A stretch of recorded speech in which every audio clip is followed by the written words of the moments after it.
Ken Norton, the favorite, against Duane Bobick. And we find out tonight the so-called Great White Hope of Duane Bobick. How good is he? He's meeting a man that defeated the champion of the world, Muhammad Ali, and was heartbroken here in New York a year ago. Larry, he thought he had beaten Ali and won that 15-round decision. So did a lot of others, myself included. Norton leaves his dressing room with his trainer, Bill Slayton. The house lights are dimmed here in the arena, and they'll bring both fighters in by spotlight. Each man knows the feeling, Norton even more so, ever so close to the heavyweight title, and this is his chance to get to Ali once again. May we make that clear, Larry, that there is a signed contract to the winner of this fight to get a shot at the title. That's right. Ali thinks that for the kind of big money that he signed for, something like $12 million, he can get in some reasonable shape. But I think there should be skepticism about that as well. Norton, a scholarship in football at Northeast Missouri State. He was a 9'9" sprinter, played wingback, a great athlete, a great body. He has the tapered torso, the big muscles, impressive muscles, and Duane Bobick quite a contrast. And we'll meet the underdog in this fight, the unbeaten Duane Bobick, 38-0 from Bolus, Minnesota.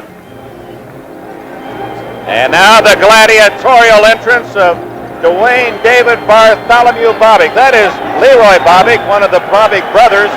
The family up in Bolus, Minnesota didn't quit. They had 9 straight boys and finally a girl who's 3 years old. Bobick, unbeaten.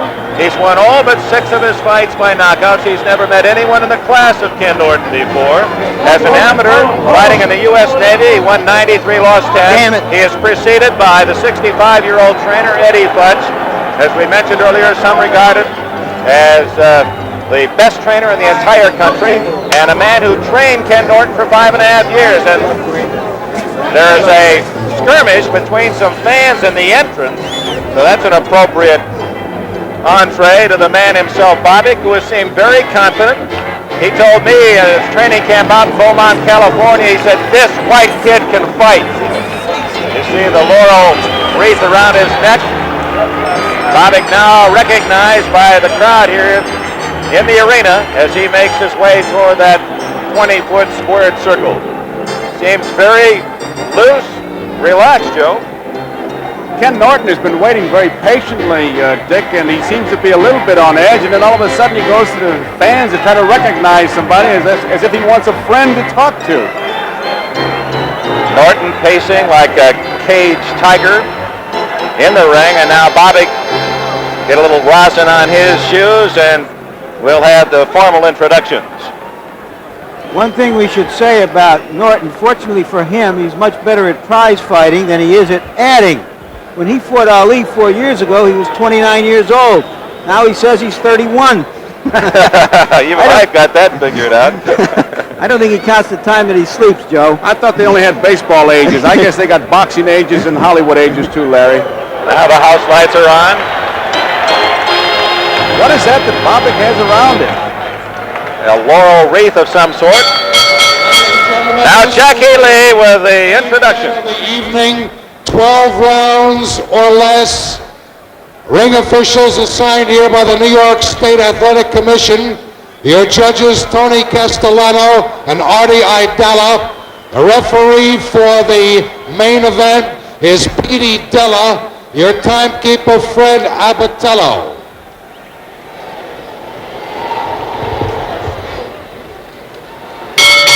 Ladies and gentlemen, introducing from Bolus, Minnesota by way of Philadelphia, Pennsylvania. He weighs 215.5 pounds. Here is the undefeated Duane Bobick.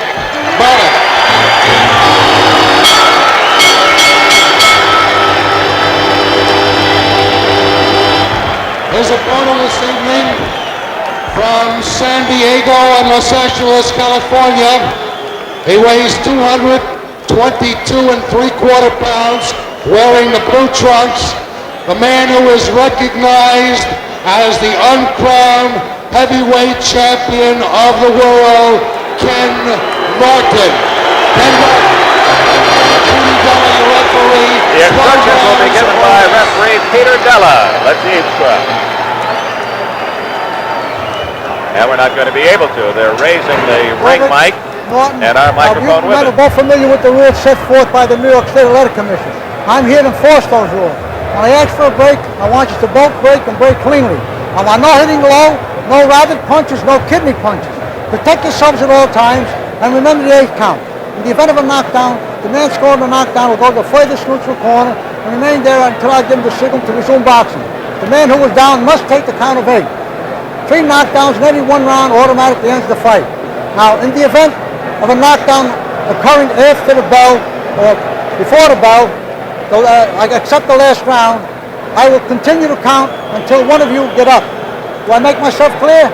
I shake hands, come out fighting. If Peter Della sounds a little nervous, he might be. This is the biggest fight that he has ever officiated. Don't forget, we'll have the official scoring.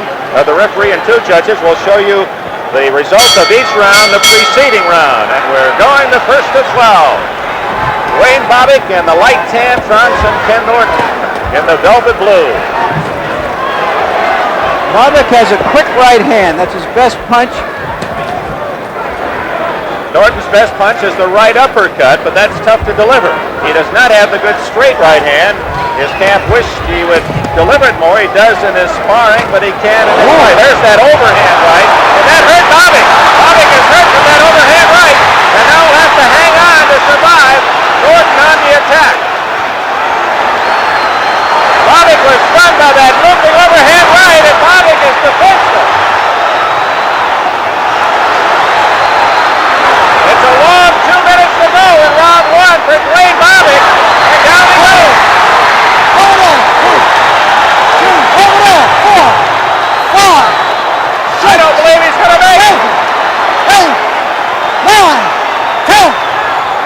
He barely made it at the count of 10. Bobick is out on his feet with...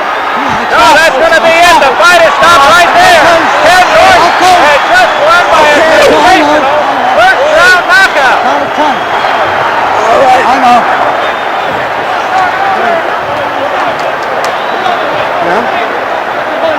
Ken Norton, who came out with a right hand, caught Duane Bobick with that looping right hand, stunned Bobick. Bobick seemed out on his feet, and Norton following with one right hand after another, all on the chin of Duane Bobick, whose dreams of a shot at Muhammad Ali are least stunned for the moment as he himself was. And Ken Norton, here's Ken Norton, who has shown that he is deserving of another shot at Muhammad Ali.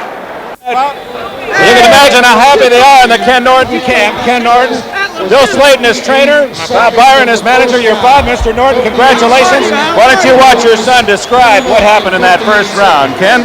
Well, I can't see it, so let's see what happened.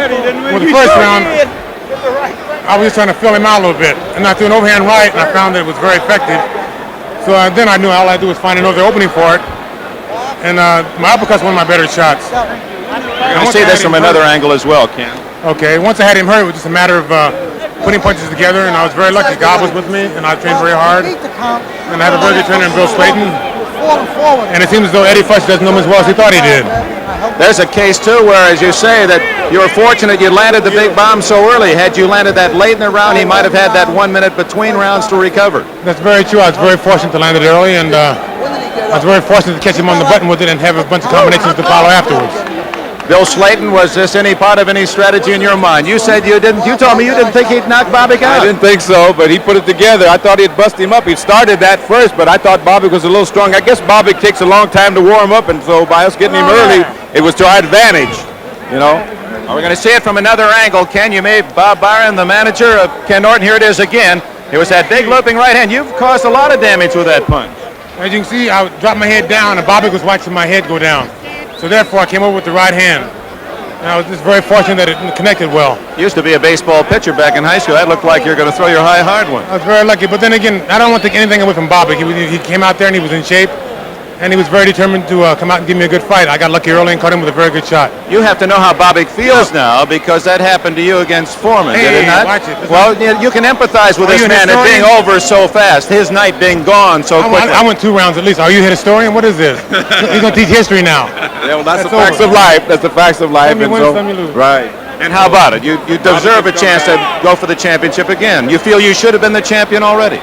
I just felt that I thought I won the fight that night, but obviously I didn't do enough to convince the judges. So therefore, I'm back working hard again, and hopefully I'll get another chance. Is he more aggressive now, Bill, than he was then? Did you feel him a different fighter after the second Ali decision? Yes, I did. He had more determination when he came to the gym. He was more aggressive, and I thought that I know if we meet Ali again, it's going to be a heck of a different story. A heck of a different story because he'll put more pressure on him. It's going to be Ali. I don't think Ali will won it, period. Congratulations, gentlemen. Bill Slayton, the trainer. Ken Norton. Thank you very much, Dick. Congratulations. Ken Norton has knocked out Duane Bobick in the first round of this fight at the Garden tonight. It's a stunned Garden audience.